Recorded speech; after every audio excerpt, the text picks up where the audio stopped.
Muy buenas con todos los presentes que van a estar viendo este video. Bueno, el día de hoy les voy a enseñar sobre las funciones inyectivas, sobreyectivas y biyectivas. Pero antes, para entenderlas, tenemos que entender qué es una función. Como tenemos aquí en el enunciado, dice que una función es entre dos puntos A y B, que es una relación. Ok, aquí como podemos ver, una relación es entre dos puntos. Y los dos puntos aquí están marcados como A y B. Aquí el primer punto tenemos que es un punto uno que se diferencia de su punto B. Ok, aquí otra aclaración sobre las funciones es que no pueden ser iguales los mismos puntos tanto en A y en B, tienen que ser diferentes. Ok, con esto entendido, tenemos otra parte que entender. En el punto A vamos a entender que es el dominio, que el dominio le va a pertenecer al conjunto de X que conforman el conjunto de partida.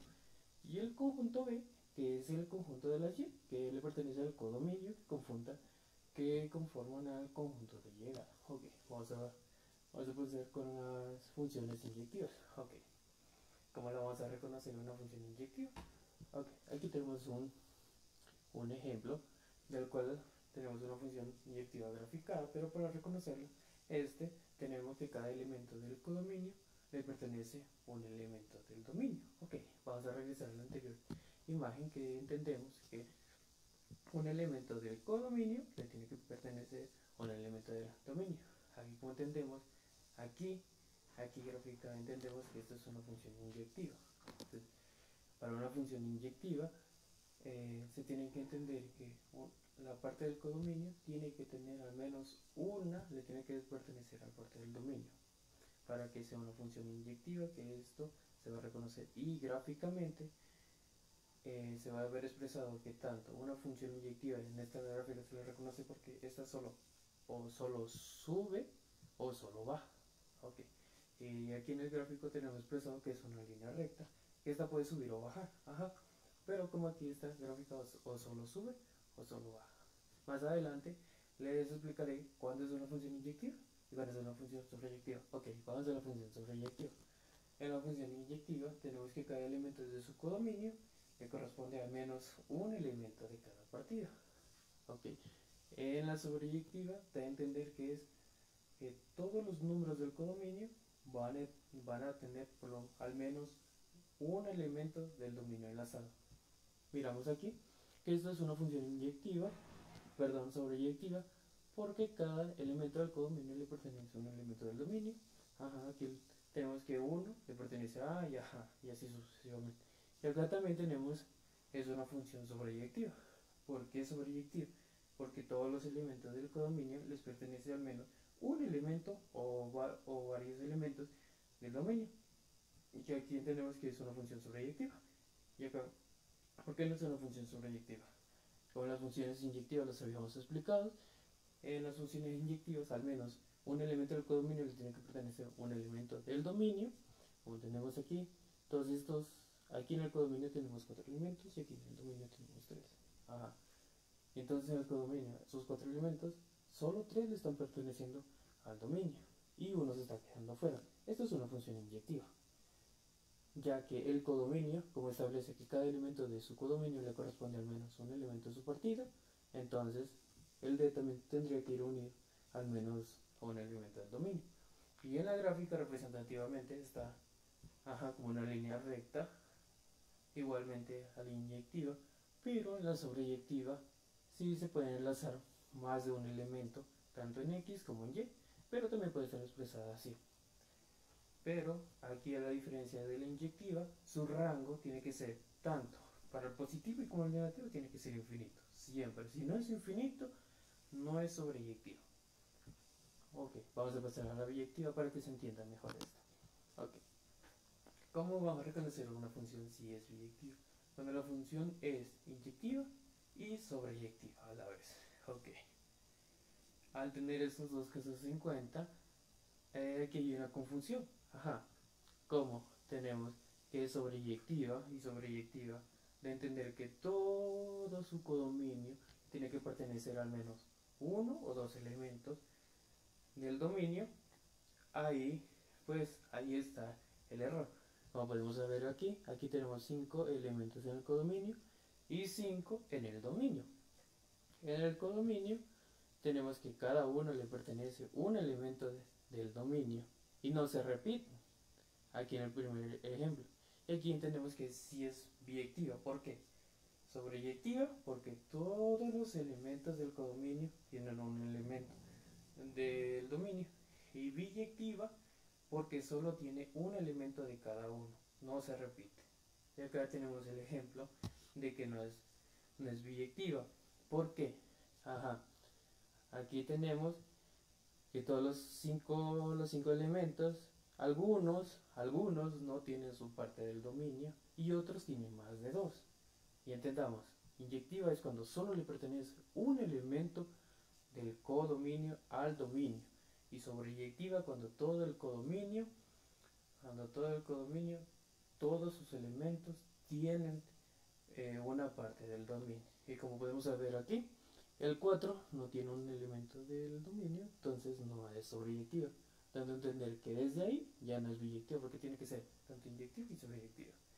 Y acá el segundo caso, que como había explicado, que en la parte inyectiva tiene que tener solo un elemento tanto del dominio y del codominio, y aquí solo tiene dos elementos. Si no tomamos en cuenta el 4, entonces tenemos una función sobreyectiva y no tenemos una función inyectiva ni biyectiva. Bueno, vamos al gráfico para explicarlo más rápido. Ok, como lo había explicado anteriormente, es inyectiva cuando solo sube o cuando solo baja. Aquí entendemos que es inyectiva porque esta gráfica solo va a subir y acá solo va a bajar. Esta función es inyectiva. ¿Y por qué sobreyectiva no es?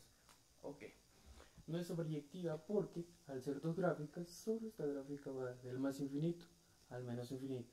Esta gráfica de aquí se queda intercontada entre, entre esas rayas, entre estas rayitas imaginarias que la cortan y hasta ahí llega. Entonces, solo su rango solo va a llegar hasta cierto punto y no va a llegar hasta el infinito. En cambio, aquí baja como sube, es inyectiva, y sobreyectiva porque su rango es tanto infinito en positivo y en negativo también es infinito. Entonces es una función sobreyectiva.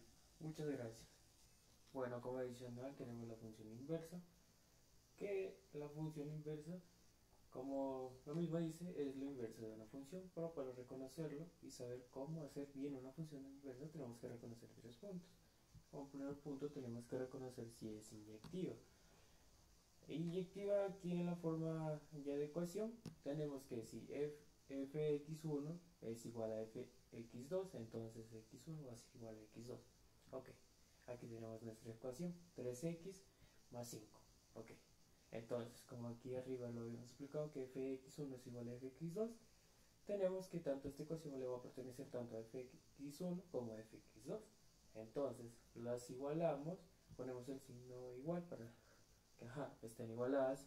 Entonces tenemos tanto en fx1 tenemos 30x más 5 que es igual a fx2 que es 30x más 5. Ok, entonces pasamos los 5 al otro lado de la igualdad. Entonces tenemos 30x1 más 5 menos 5 que es todo a 0 y 30x2 que más 2, perdón, más 5 y menos 5 que es todo a 0. Ok, aquí nos va a quedar tanto 30x1 que va a ser igual a 30x2 que esto tanto que esto está multiplicando el 30x1 y acá el 30x2. Al pasarlo, esto como está multiplicando, al pasarlo del otro lado va a pasar a dividir, y entonces lo que nos va a quedar es que x1 va a ser igual a x2 cumpliendo la función de que sí es inyectiva. Ok, y aquí vas a encontrar la forma de la inversa, que aquí nos vamos a reemplazar como tal las incógnitas. Ok, como tenemos fx1 va a ser igual a 30x más 5, podemos reemplazar que aquí y va a ser igual a 30x más 5, que aquí x reemplazando va a ser igual a 30y más 5. Ok, y aquí para encontrar la inversa se escoge el valor de x para encontrar el valor de y. Ok, entonces x va a ser igual a 30y más 5, que este 5 que está sumando pasa al otro lado a restar, entonces nos quedaría 30 x menos 5 que va a ser igual a 30y. Y ok, como este 30 está multiplicando a y, este 30 va a pasar a dividir a lo que está del otro lado del igual, que nos va a quedar x menos 5 sobre y sobre 30, que va a ser igual a y. Ok, y entonces, para expresarlo de forma inversa, vamos a tener que poner el fx, pero con el menos 1, porque así se representa una función inversa. Entonces vamos a tener el valor que nos salió en y, esto va a ser la inversa. Entonces tenemos que x va a ser igual, perdón, fx a la inversa va a ser igual a x menos 5 sobre 30. Y ahora para comprobar si es inversa, vamos acá, colocamos el valor que nos salga de aquí del valor de x, que sustituyamos cualquiera 1, 2, 3, 4 hasta el infinito que queramos. O en mi caso elegir 3, vamos a reemplazar solo en x. 30x más 5, donde la x va a ser reemplazada a 3. Ok, 30 por 3 va a ser igual a 90, y más 5 va a ser igual a 95. Ok, ahora ¿qué vamos a hacer con este 95? Con este 95 tiene que ser igual a este 3 con el que reemplazamos. Pero, ¿dónde vamos a reemplazar este 95? Vamos a reemplazar acá en la función inversa, que acá la tenemos fx a la menos 1, que va a ser igual a x menos 5 sobre 30. Ok, ahora este x, como dijimos que va a reemplazar este 95, entonces tenemos que es f entre paréntesis 95 a la menos 1, que este 95 va a ser reemplazado en todas las x que se encuentran en nuestra ecuación. Y como aquí nomás tenemos una x, entonces solo en ese x. Ok, 95 menos 5 sobre 30 nos va a dar la siguiente ecuación, que f entre paréntesis 95 va a ser igual a la resta entre 95 y 5, que va a ser 90, y esto va a ser dividido sobre 30, que esto va a dar igual a 3. Que esto en conclusión me da que tanto mi ecuación normal, que me dio 95, a reemplazarle mi ecuación inversa, que me da 3, me da que es una igualdad. O sea, tanto reemplazando en la parte normal como la inversa, tiene que ser igual, tanto de su punto de partida como su punto de llegada. Muchas gracias.